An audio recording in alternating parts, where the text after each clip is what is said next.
I'm starting to feel a little bit Christmassy at the moment, so I have put on my snowman earrings. It might be the 18th of November when I'm filming this, but you know what? Christmas is coming real soon. It's gonna be December in the blink of an eye. I can say that now.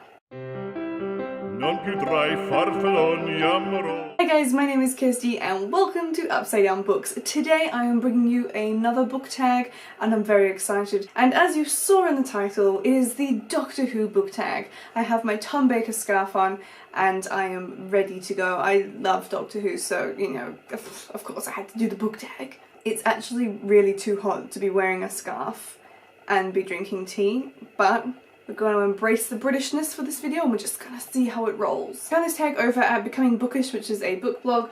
I'll leave the link down below so you guys can go check that out, but that's where I have found this one and we'll be reading the questions from. And yeah. Question number 1. The Classics. A classic book that still fits into the YA genre. I honestly struggled to find a book for this one. I was trying to think what classic books I have read, out of like the 3 that I've read, that could fit into the YA genre, and I was going, well, Pride and Prejudice doesn't fit, Frankenstein doesn't fit, Jane Eyre doesn't fit, and then I kind of drew a blank. So after a bit of thinking, I've decided that my answer is going to be The Hobbit by J.R.R. Tolkien. This is children's fiction, but for the sake of having an answer for this question, we're going to pretend that it fits into the YA category, because I cannot for the life of me think of any other books that I would consider fitting into the YA genre that are classics. I mean, there's The Giver, but I haven't read it, or So my answer for this one is going to be The Hobbit by J.R.R. Tolkien, because I said so. So, good start. Good start to the tag. Question number 2. The Ninth Doctor. A book you feel is very underrated. So I feel like I read a whole bunch of underrated books all the time, so whenever this question comes up in a tag I get so excited to tell you guys about it, and today's pick is Madame Tussauds Apprentice by Kathleen Bennett-Duval. This book is really good. This is historical fiction. It's always historical fiction. You guys need to go out there and read some more historical fiction, please. But this one is really cool. Apart from having the most beautiful cover, I love this cover. It's historical fiction, but it's set in France in 1789, and for those of you that know your dates, yes, that is the French Revolution, and it follows the character Madame Tussauds. So I'm pretty sure you've probably heard of the Waxworks Museum that's still around today, Madame Tussauds. This is like the story following these characters, and it's really interestingly done. Madame Tussauds herself is a main character, but she's not our MC, that is someone else, but it's just really interesting because you kind of get the...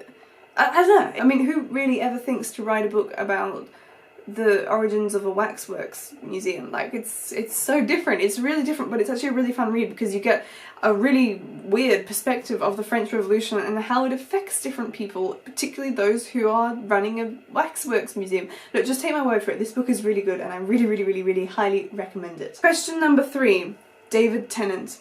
A book or series that was hard to say goodbye to when it ended. I can't believe this book tag had the audacity to bring up David Tennant. It's just not okay. I think I'm just going to put it out there that I have a slight attachment issue to the Harry Potter series, but it's only a mild one. I'm not obsessed with it at all. No, definitely not. Question number 4. Matt Smith, a book that made you smile. I felt like this was a fairly like ambiguous question to ask because like most books make me smile unless they're Harry Potter. But I decided to whittle it down to The Upside of Unrequited by Becky Albertalli because I am gonna mention this book in every video for the rest of my life, I'm pretty sure. This has been one of my favourite reads this year. This book was just so relatable. Like, I think I laughed at least 5 times every paragraph.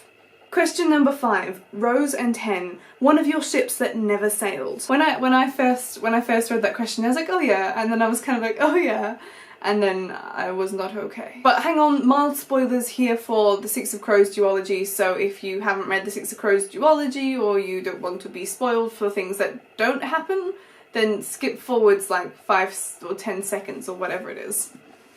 My answer is Kaz and Inej from the Six of Crows duology, because it's like they're totally a ship, but they only get on their boat and they don't quite sail, and the way that the series ends with like a super romantic moment without any like traditional romance, you know, was I needed more. I really needed more from those characters, but that would have been unrealistic. Everything about Kaz and Inej was And then it didn't happen. It didn't happen. It was Rose and Ten all over again.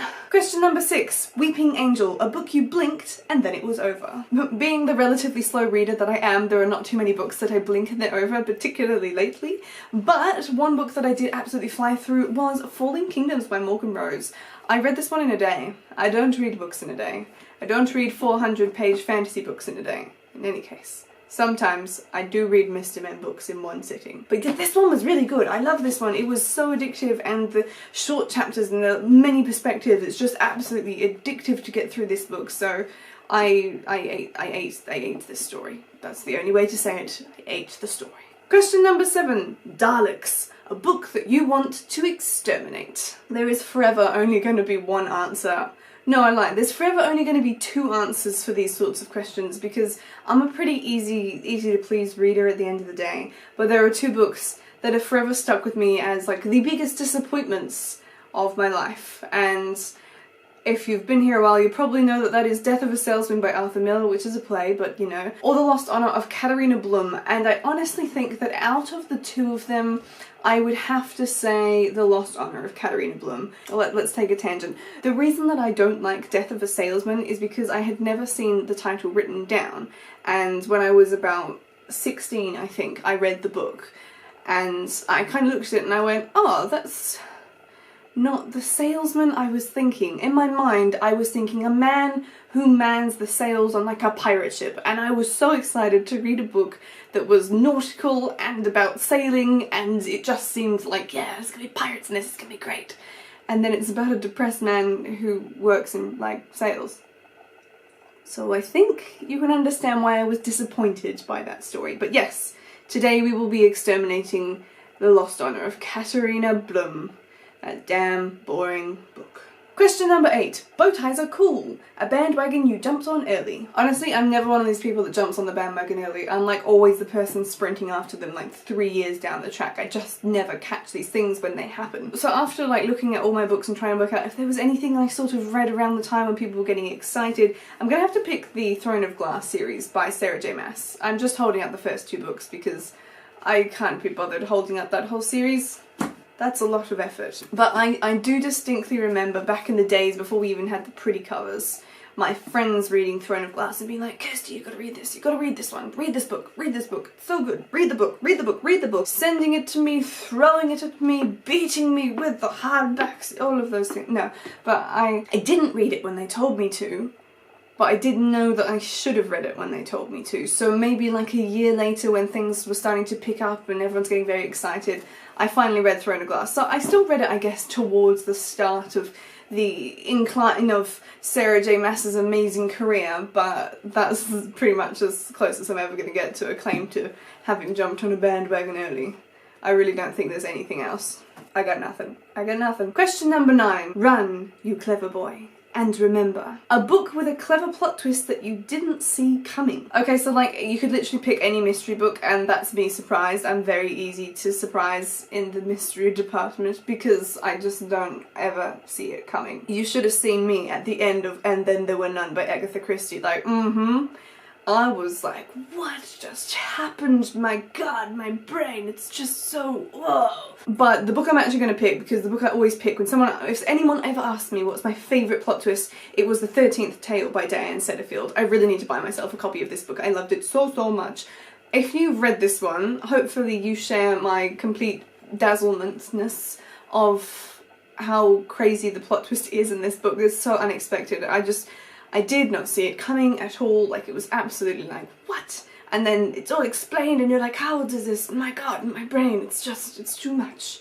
So yeah, apart from Agatha Christie, because every time that is going to happen with Agatha Christie, The 13th Tale by Diane Setterfield blew me away with the plot twist in this book. Question number 10.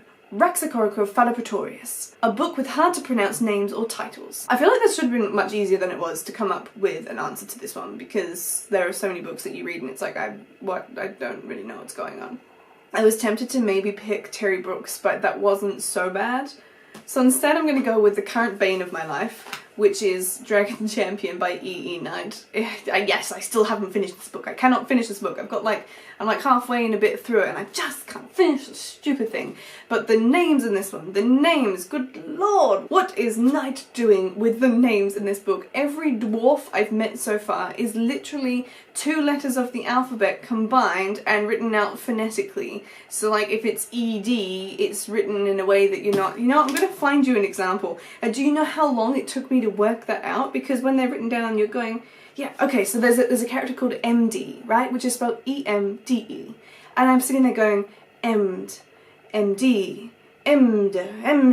just couldn't work out what was the correct pronunciation of it. It's just like, well, no, the other characters like E-Seth, which is sort of like E and F with probably an S in the middle, and come on, there's other ones. And okay, the one that really threw me in this one was CQ, which obviously when I'm saying it to you going, oh, it's a C and a Q put together, how clever, but it is spelt S-E-K-Y-W. And for like the first chapter when I met this character, I'm going, Sakawa, Sakawa, Kawakwaya, Sakawa, Kawangwa. Ugh, we're gonna put that book behind us. Question number 11, The TARDIS. A book that took you back in time. I was gonna bring out a book that was literally set in the past, and then I thought this question is probably more intended as a book that like, oh, it takes you back to the good old days. For that one, you're gonna love my answer. I'm picking Tiger's Curse by Colleen Houck. Have you read it yet? Like, come on, I keep telling you to read this book and you haven't read it. You're letting me down. This series is amazing. You know it, I know it, we know it, we should all be reading it, but there we go. This one I reread at the end of last year. It's been a whole year since I've reread it and it doesn't feel like it. And I just love it so much. I love this series and I love the characters. There is no fictional man that will ever be better than Ren. Maybe Ash from the Iron Face series by Julie Kagawa, but Ren just wins. Ren is... Whew. But yeah, when I read this one last year, it took me back. This book has so much meaning for me. This book is the book that got me into reading. So when I was sitting there rereading all those delicious chapters and stuff that's happening in them, it reminded me of many years ago when I picked this up and I realised how much I loved it, and then I kept picking books up. This book was the start of my young adult addiction. So this book took me back. That is the end of the Doctor Who book tag, however, so I hope you enjoyed it. I had fun going through all of that and picking out all the answers for the tag. If you want to do this tag, please feel free to have a go. Let me know in the comments below if you do it. Everyone's tagged. We're going to tag all of you. You're all now tagged if you're watching it, because it's good fun and we should be sharing the Doctor Who love out there. Other than that, I will see you in my next video. Goodbye. Poco cantante, poco cantante. Question number 10, is it? Yes. A book with names... Damn it! Raxicorico Fallopatorius. Raxicorico Fallopatorius. No. Raxicorico Fallopatorius. TARDIS. Time and relative dimension, what?